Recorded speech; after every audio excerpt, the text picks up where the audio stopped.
ನಮಸ್ಕಾರ ಸ್ನೇಹಿತರೆ, ಅನಮ್ ಜ್ಯೋತಿ ಚಾನಲ್ಗೆ ಸ್ವಾಗತ. ಸ್ನೇಹಿತರೆ, ಮಾರ್ಚ್ 3ನೇ ತಾರೀಕು ಕೇತುಗ್ರಸ್ತ ಚಂದ್ರಗ್ರಹಣ ಜೊತೆಗೆ ಹೋಳಿ ಹುಣ್ಣಿಮೆ.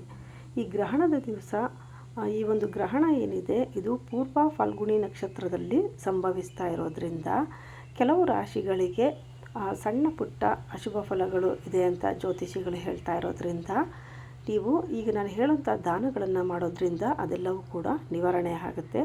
ಹಾಗೆಯೇ ನಾನು ಹೇಳುವಂಥ 4 ರಾಶಿಗಳು ಮಾತ್ರ ಅಲ್ಲ, ಎಲ್ಲರೂ ಕೂಡ ಈ ಒಂದು ದಾನ ಕೊಡೋದ್ರಿಂದ ಮತ್ತಷ್ಟು ಉತ್ತಮ ಫಲಗಳನ್ನು ಪಡೆದುಕೊಳ್ಬಹುದು. ಆದ್ದರಿಂದ ಯಾವೆಲ್ಲ ದಾನಗಳನ್ನು ಮಾಡಬೇಕಂತ ತಿಳಿಸ್ಕೊಡ್ತೀನಿ.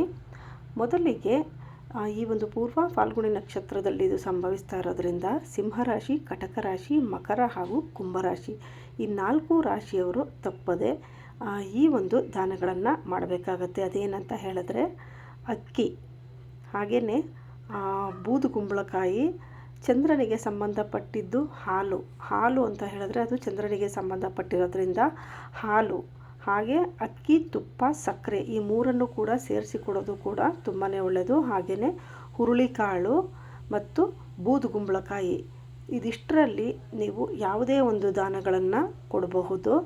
ಮೊಸರನ್ನು ಕೂಡ ದಾನವಾಗಿ ಕೊಡೋದು ತುಂಬಾ ಒಳ್ಳೆಯದು.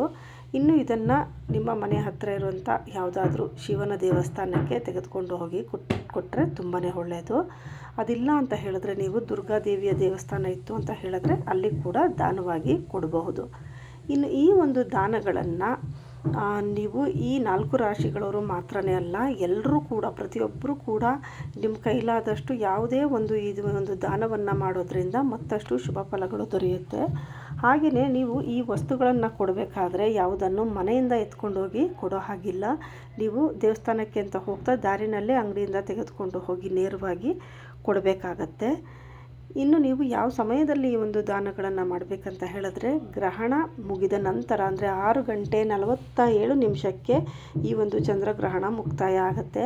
ಆ ನಂತರದಲ್ಲಿ ನೀವು ಸ್ನಾನವನ್ನು ಮಾಡಿಕೊಂಡು ಮನೆಯಲ್ಲಿ ದೇವರಿಗೆ ದೀಪವನ್ನು ಹಚ್ಚಿ ಆ ನಂತರದಲ್ಲಿ ನೀವು ಮನೆ ಹತ್ತಿರದಲ್ಲೇ ಇರುವಂಥ ದೇವಸ್ಥಾನಕ್ಕೆ ತೆಗೆದುಕೊಂಡೋಗಿ ಈ ಒಂದು ದಾನಗಳನ್ನು ಕೊಡೋದ್ರಿಂದ ಬಹಳನೇ ಶುಭ ಫಲಗಳು ದೊರೆಯುತ್ತೆ. ಇನ್ನು ಈ ಗ್ರಹಣದ ಆ ಒಂದು ಗೋಚಾರದ ಸಮಯ ಏನಿದೆ ಅದು ಕೇವಲ 20-25 ನಿಮಿಷಗಳು ಮಾತ್ರ ನಮ್ಮ ದೇಶದಲ್ಲಿ ಕಾಣಿಸ್ಕೊಳ್ತಾ ಇರುವಂಥದ್ದು. ಇದು ಪೂರ್ಣ ಪ್ರಮಾಣದಲ್ಲಿ ಚಂದ್ರಗ್ರಹಣ ಇಲ್ಲಿ ಗೋಚಾರ ಆಗ್ತಾ ಇಲ್ಲ.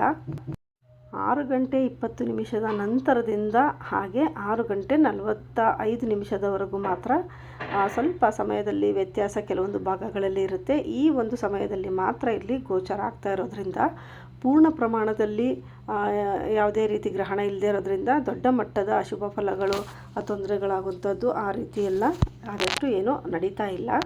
ಆದ್ದರಿಂದ ಹೆಚ್ಚಿನ ರೀತಿಯಲ್ಲಿ ಭಯ ಪಟ್ಕೊಳ್ಳೋ ಅವಶ್ಯಕತೆ ಇಲ್ಲ. ಇನ್ನು ಗ್ರಹಣವನ್ನು ಗರ್ಭಿಣಿ ಸ್ತ್ರೀಯರು ನೇರವಾಗಿ ಹೋಗಿ ನೋಡಬಾರ್ದು. ಗರ್ಭಿಣಿ ಸ್ತ್ರೀಯರು ಬಿಟ್ಟರೆ ಉಳಿದಂಥ ಸಾಮಾನ್ಯ ಜನ ಏನಿದ್ದಾರೆ ಅವರು ಈ ಒಂದು ಗ್ರಹಣವನ್ನು ಬರಿಗಣ್ಣಿನಿಂದ ವೀಕ್ಷಣೆ ಮಾಡಬಹುದು. ಯಾವುದೇ ರೀತಿಯ ತೊಂದರೆ ಇಲ್ಲ, ಯಾರೂ ಕೂಡ ಭಯಪಡಬೇಕಾಗಿಲ್ಲ. ಈಗ ನಾನು ತಿಳಿಸ್ಕೊಟ್ಟಂಥ ರೀತಿಯಲ್ಲಿ ಗ್ರಹಣ ಮುಗಿದ ನಂತರದಲ್ಲಿ ಸ್ನಾನ ಮಾಡಿ ದೇವ್ರ ಕೋಣೆಯನ್ನು ಶುದ್ಧಿ ಮಾಡಿ ಪೂಜೆ ಮಾಡಿ ಈ ಒಂದು ದಾನವನ್ನು ಮಾಡಿ ದೇವರಲ್ಲಿ ಪ್ರಾರ್ಥನೆಯನ್ನು ಮಾಡ್ಕೊಂಡು ಬಂದರೆ ಸಾಕಾಗುತ್ತೆ. ಹೆಚ್ಚಿನ ಮಟ್ಟದಲ್ಲಿ ಏನೋ ಭಯ ಪಟ್ಕೊಳ್ಳೋಂಥ ಅವಶ್ಯಕತೆ ಇಲ್ಲ. ನೋಡಿದ್ರಲ್ಲ ಸ್ನೇಹಿತರೆ, ಈ ಒಂದು ಕೇತುಗ್ರಸ್ತ ಗ್ರಹಣದ ಸಮಯದಲ್ಲಿ ಯಾವೆಲ್ಲ ದಾನಗಳನ್ನು ಕೊಡಬೇಕು ಅಂತ ಸರಳವಾಗಿ ತಿಳಿಸ್ಕೊಟ್ಟಿದ್ದೀನಿ. ಇವತ್ತಿನ ಈ ವಿಡಿಯೋ ನಿಮಗೆ ಇಷ್ಟ ಆಗಿದ್ರೆ ಲೈಕ್ ಮಾಡಿ, ಬೇರೆಯವ್ರಿಗೂ ಕೂಡ ಶೇರ್ ಮಾಡಿ. ಸಬ್ಸ್ಕ್ರೈಬ್ ಮಾಡದೆ ನೋಡ್ತಾ ಇದ್ದರೆ ಈಗಲೇ ಸಬ್ಸ್ಕ್ರೈಬ್ ಮಾಡ್ಕೊಳ್ಳಿ. ಮತ್ತೊಂದು ಹೊಸ ವಿಡಿಯೋ ಜೊತೆ ಮತ್ತೆ ಭೇಟಿ ಮಾಡೋಣ. ಅಲ್ಲಿವರೆಗೂ ನಮಸ್ಕಾರ. ಸರ್ವೇ ಜನ ಸುಖಿನೋ ಭವಂತು.